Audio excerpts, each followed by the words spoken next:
The night split open with the sound of gunfire. Rain hammered the asphalt as Marcus Vellen's convoy tore down the deserted country road, headlights slicing through sheets of water. His driver shouted something. Marcus never heard it. A flash, then an explosion. The car flipped once, twice, and the world went silent except for the hiss of steam and rain. Marcus crawled out of the wreckage, blood running down his face, glass embedded in his palm. His ears rang. He staggered into the mud, trying to make sense of what happened. His men gone. The backup team, silent. His phone blinked one last warning before dying. They found her. His daughter. He felt a cold stab of realization. Someone in his own circle had leaked their route. He wasn't supposed to be here tonight. He had insisted on switching cars at the last minute. That one small decision saved his life. Now it was the only thing keeping him alive. Lightning cracked across the sky, revealing dark figures moving through the trees. 5 men. Armed. They weren't thieves or amateurs. Their movements were too coordinated. Mafia. Sent to kill him? No. The text was clear. They were after his daughter. He crouched behind the wreckage, trying to control his breathing. He could hear them talking in the rain, their voices sharp and confident. One of them kicked open a car door. "He's not here," a man shouted. "The CEO's gone. Search the woods."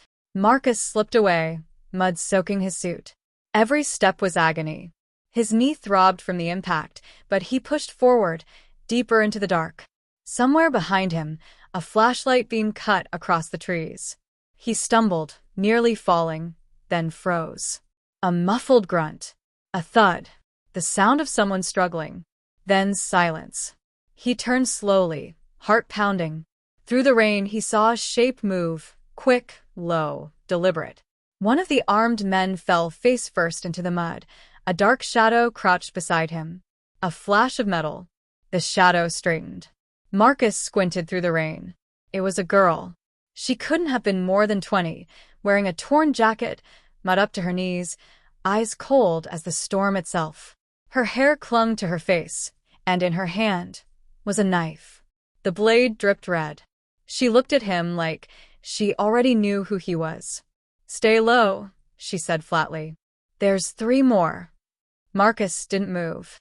He was the CEO of one of the world's largest tech empires. Men obeyed him with a glance. But right now, something in her tone made him listen without question. She slipped past him, silent as smoke. The next seconds blurred, movement, a scream, another thud. Then nothing. She returned, breathing hard, one arm streaked with blood, not her own. "You're clear. For now."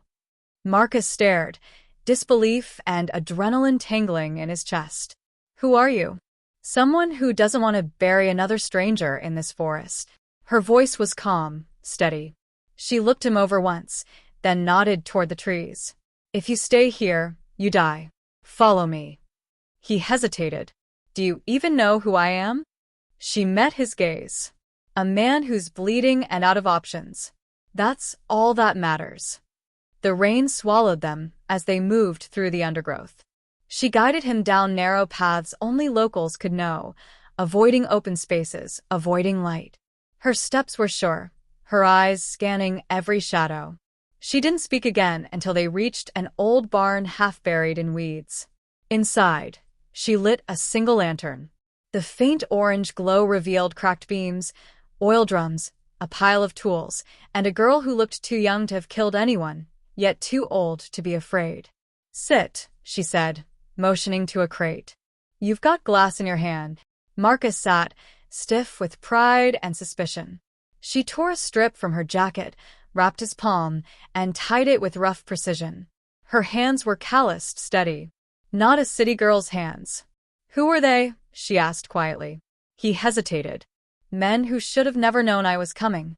"Then someone told them," she said simply. "Someone close." He looked up sharply. Her eyes, deep, unreadable, met his. No panic. No pity. Just observation. "How did you?" She shrugged. "I notice things. That's all I've ever had." Rain pounded the roof. Somewhere in the distance, Sirens echoed faintly, swallowed by the storm.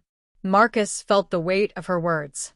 In his world, people were paid millions to notice things, and yet tonight, only this girl had seen what others missed. He tried to reassert control. You shouldn't have interfered. You don't know what you're dealing with. Her gaze didn't waver. You're right, but neither did they. She turned away, pulling the lantern closer. Rest. We move before dawn. He watched her in silence, realizing something strange. For the first time in his life, Marcus Velen, the man who commanded boardrooms, crushed rivals, and dictated the future, wasn't the one in control. And yet, somehow, for the first time, he felt safe. Marcus woke to the sound of rain easing against the roof, his head pounding. The girl sat by the doorway, sharpening a knife with a piece of stone. She didn't look up when he stirred. You talk in your sleep, she said.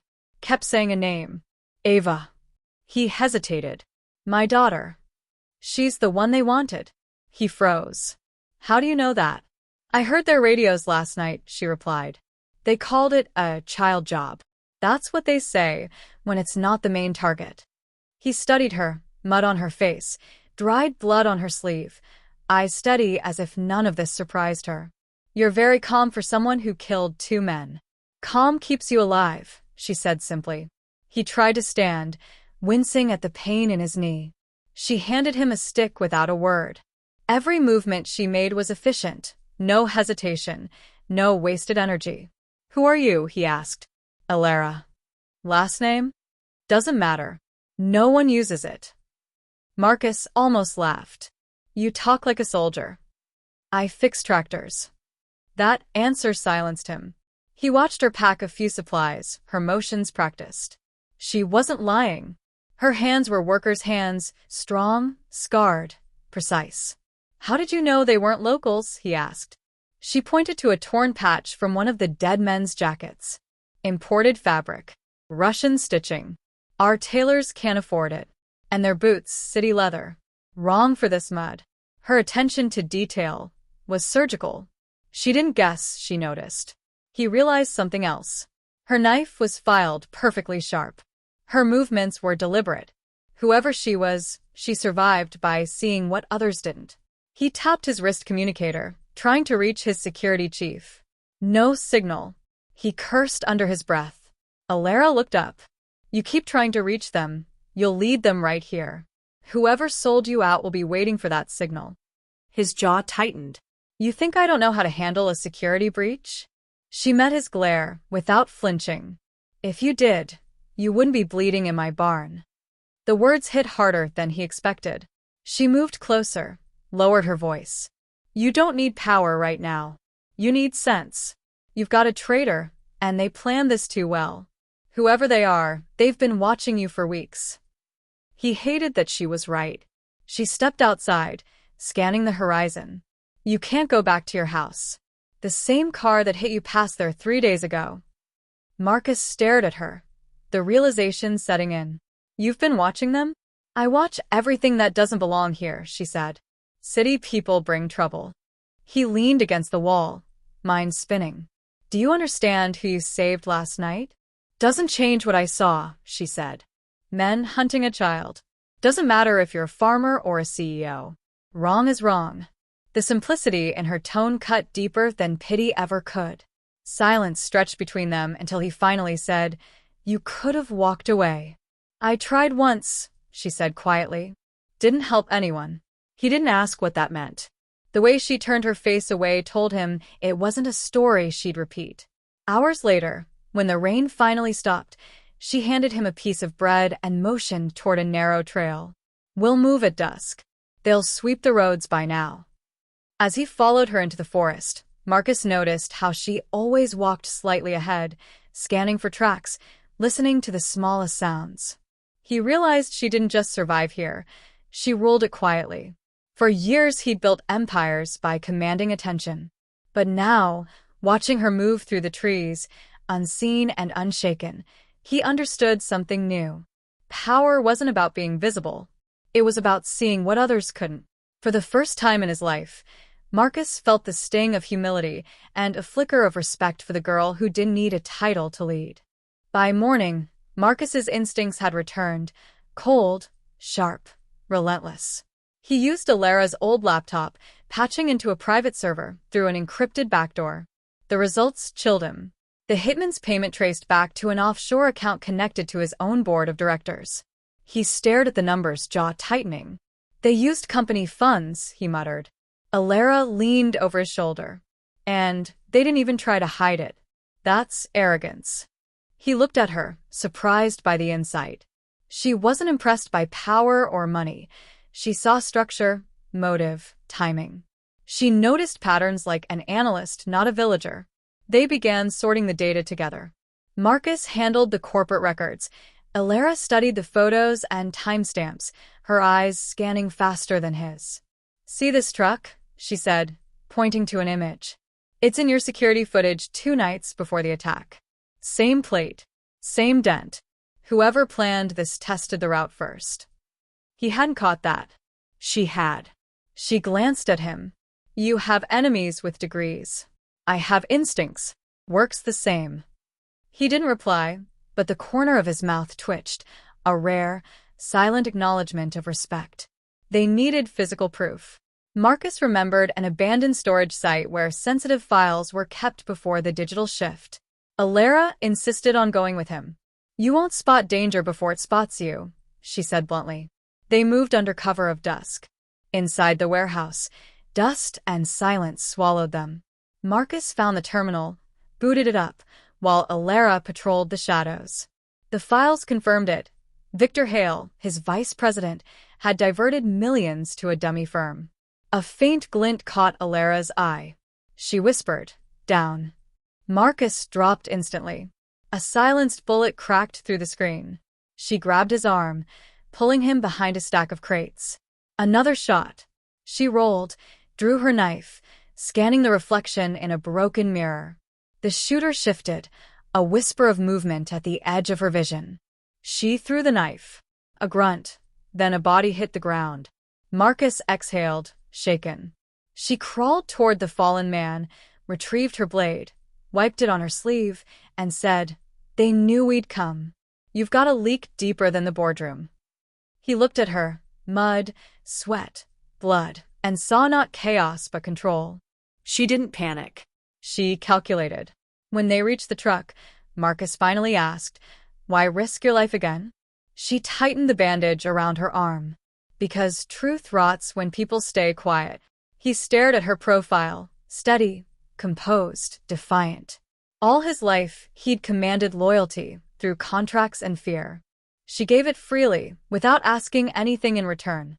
As the engine started, he said softly, "You're everything my world ignores."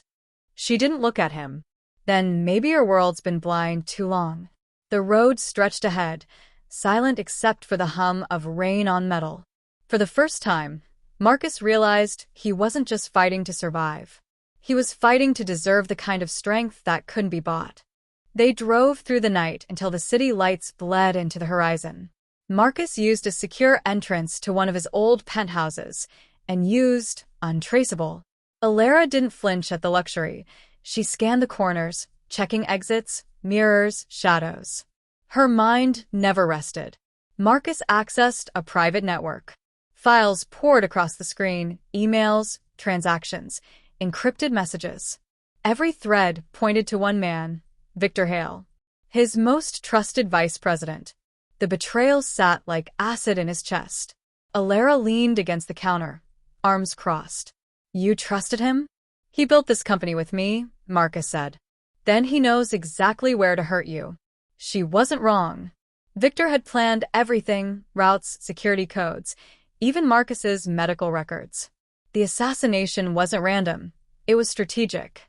Alara noticed something on the screen, a timestamp slightly off by 3 minutes.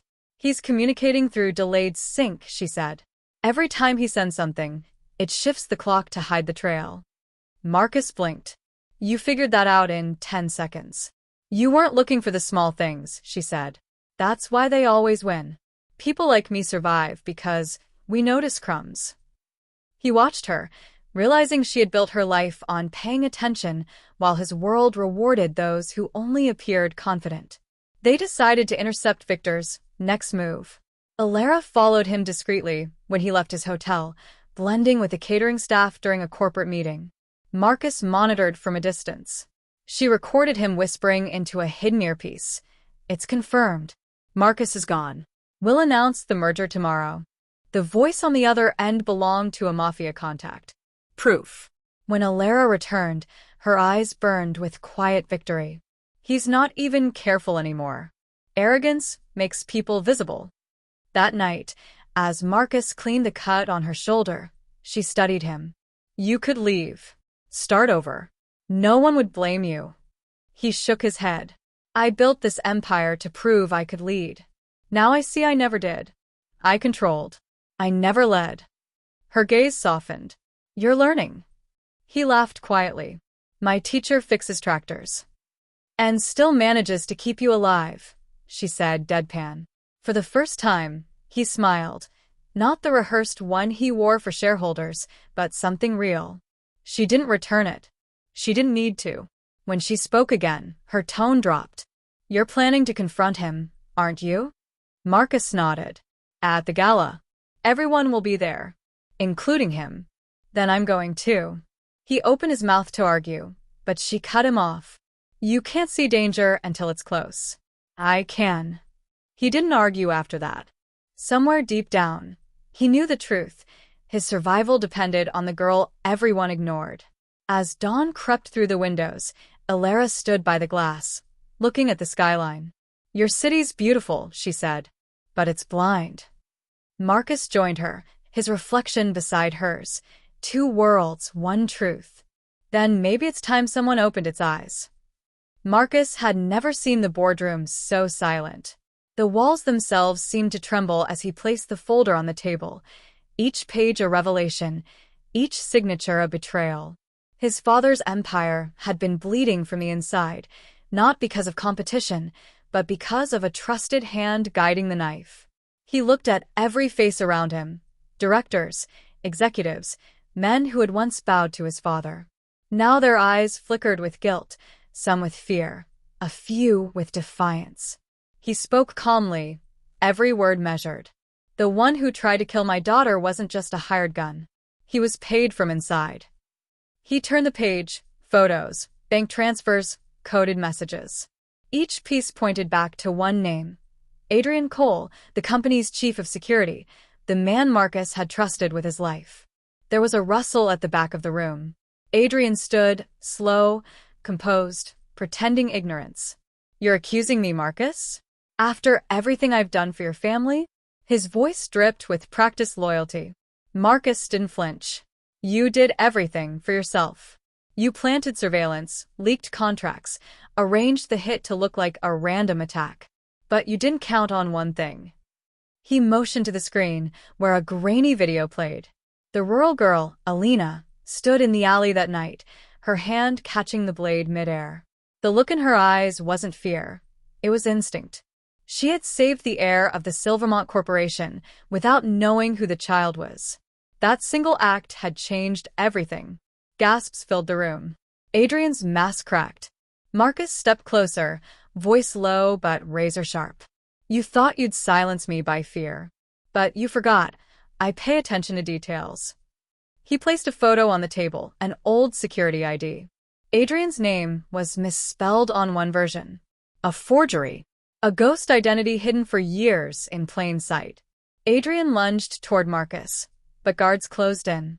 The man who'd operated in the shadows was finally exposed. As they dragged him out, Marcus's mind wasn't on victory. It was on Alina, the girl who had caught a knife barehanded.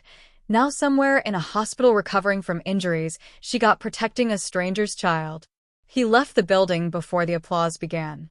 The reporters waiting outside shouted questions. "Is it true your daughter was targeted? Who is the mysterious girl?" Marcus ignored them all.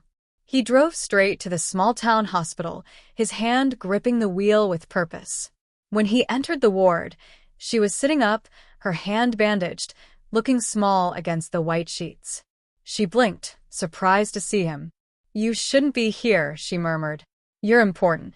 He smiled faintly. "Not today." Today I'm just a man saying thank you.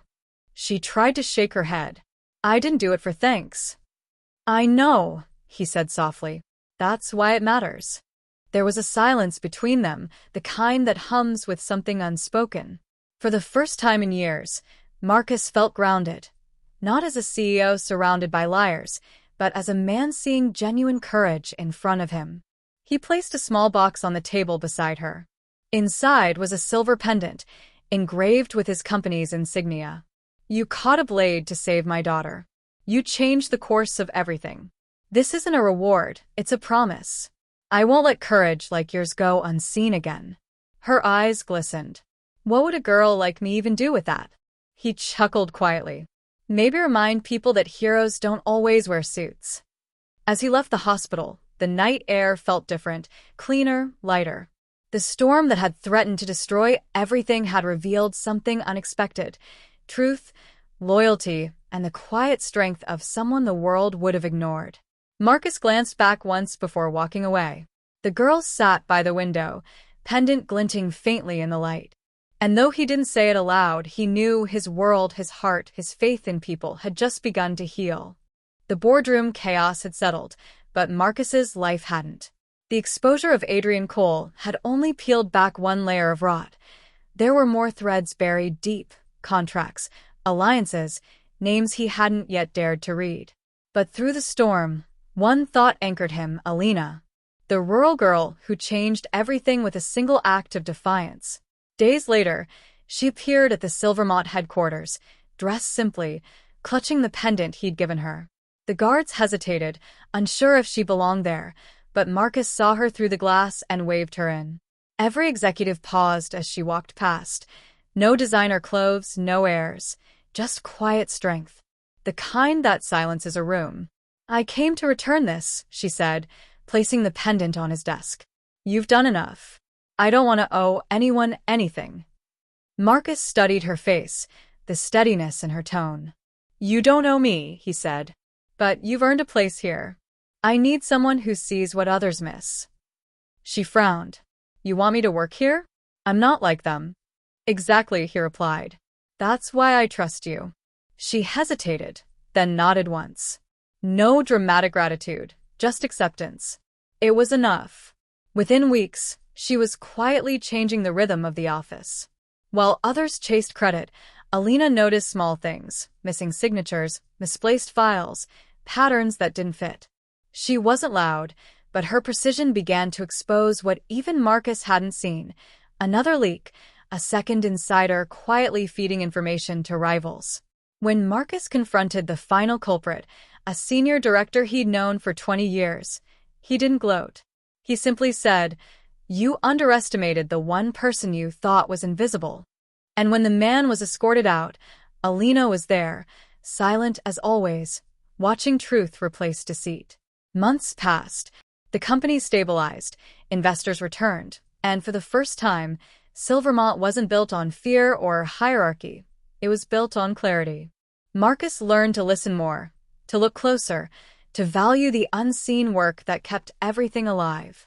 One evening, as the sun bled gold over the skyline, he found Alina standing on the rooftop, wind in her hair, looking out over the city she'd never meant to change. He joined her quietly. You never asked for any of this, he said. She smiled faintly. Sometimes life doesn't ask either. He looked at her, seeing more than courage now, seeing calm, conviction, the kind of power that doesn't shout. You caught a knife to save a stranger, he said. You ended up saving an empire. Her voice was soft but steady. No, Marcus. I just did what was right. You're the one who finally saw it. He nodded, the truth of it heavy in the air. The city below hummed with motion, people rushing, lights flickering, lives unfolding. But for Marcus and Alina, the world had slowed to something real. Two people from different worlds, one who ruled it, one who survived it, bound not by power, but by respect. As night settled, he said quietly, the world doesn't change from the top. It changes when someone ordinary refuses to stay invisible. And Alina, the girl who once caught a knife with her bare hand, finally allowed herself a small, quiet smile, because she knew he was right.